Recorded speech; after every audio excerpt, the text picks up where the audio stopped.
How far can a child's song travel when it's born not from comfort, but from hunger, hope, and love? His small hands cradle a worn guitar, its body scarred, its strings uneven, yet it's the only thing in his world that still sings back to him. Every dawn, Eli's voice drifts through the narrow alleys, soft and pure, cutting through the noise of vendors and engines.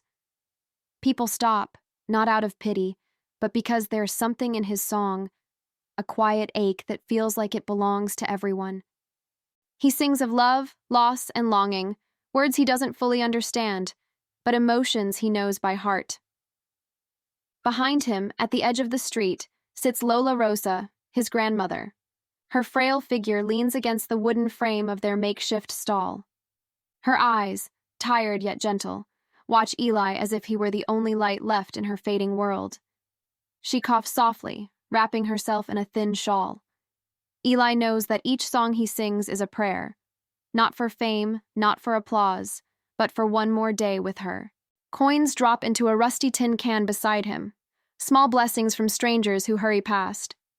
Each metallic clink carries the weight of his next meal, his grandmother's medicine, and the dream of something better. But for now, this street is his stage, and the sky above, his only audience that never leaves. As dusk turns to night, Eli's voice grows softer. The city lights shimmer like stars trapped in puddles. Somewhere deep inside, he wonders if anyone, anywhere, truly hears him. And yet, in that uncertainty, his song continues, pure, fragile, and full of life. Because for Eli, singing isn't just survival. It's the only way to keep believing that even a forgotten boy can someday be remembered, not by name, but by the sound of his hope. It was another humid afternoon in Manila, the kind that made the air heavy and the city shimmer with restless noise. Beneath an underpass painted with peeling murals, Eli stood with his old guitar, singing against the echo of footsteps and engines. His voice, small yet soaring, filled the hollow space like sunlight breaking through clouds. People rushed past, office workers, students, tourists, their eyes fixed on their phones, their minds elsewhere. But one man slowed his steps. Michael, an American filmmaker traveling through the Philippines, stopped when he heard that voice, raw, trembling, and achingly real. It wasn't perfect, but it carried truth. It was the sound of a soul fighting to be heard. Michael stood still, camera hanging around his neck, as Eli's song rose through the tunnel. The boy sang as though he was pouring out the pain of every hungry night, every unanswered prayer. Around him, traffic rumbled and life went on, but for those few moments, the world seemed to pause. Without a word, Michael lifted his camera and recorded a short clip, just a minute of the boy's song echoing through the tunnel walls. When Eli finished, he bowed shyly, unaware that someone had captured the voice that would soon touch millions. That night, in a quiet hotel room overlooking the city lights, Michael uploaded the clip online. He titled it simply, "The Voice That Stopped Manila." Within hours, hearts around the world began to listen. The video spread like wildfire, across screens, across borders, across languages.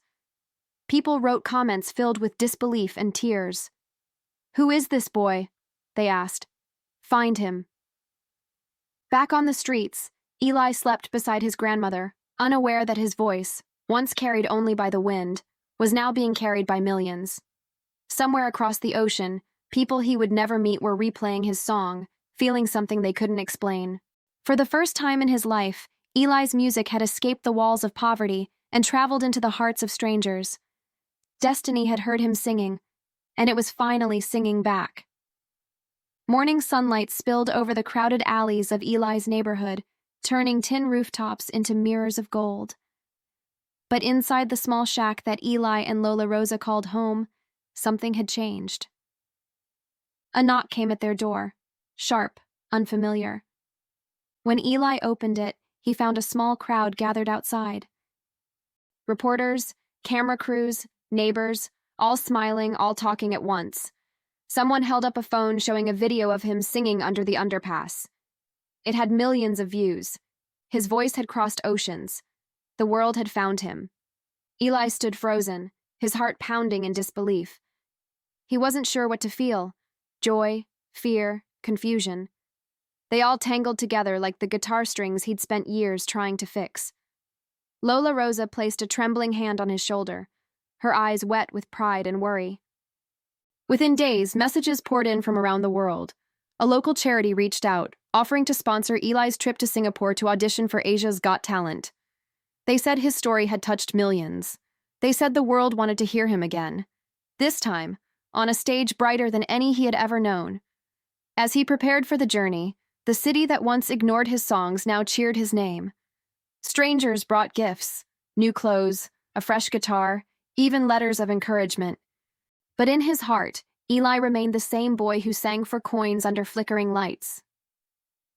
The night before his flight, Lola Rosa prayed beside him, her frail hands clasped tightly as she whispered blessings into the still air. Eli promised himself he would sing not for fame, but for her. For every night she went hungry so he could eat, for every tear she hid behind a smile. When the plane lifted off the next morning, Eli pressed his face to the window.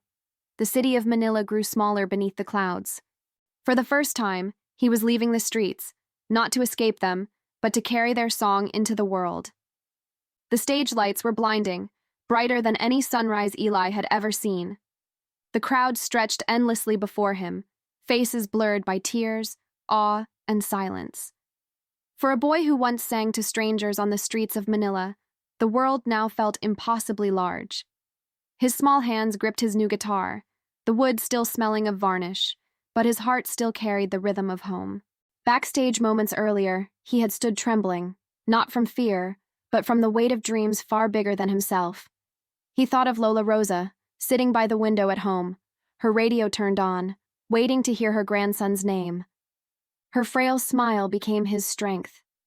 When the music began, Eli took a deep breath. The first note escaped his lips like a prayer.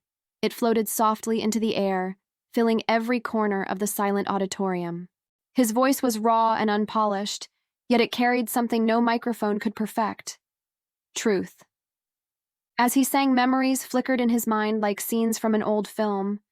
Rain-soaked nights on the street, the hunger that made him cry quietly in the dark, the laughter of children chasing jeepneys and his grandmother's warm hand on his head telling him he was born to sing. Each verse built like a wave, carrying the pain and beauty of his life. The judges watched, stunned, their expressions softening as his voice trembled with emotion. But a hymn of every heart that had ever struggled, every soul that had ever hoped. When the last note faded, silence lingered, a silence heavier than applause.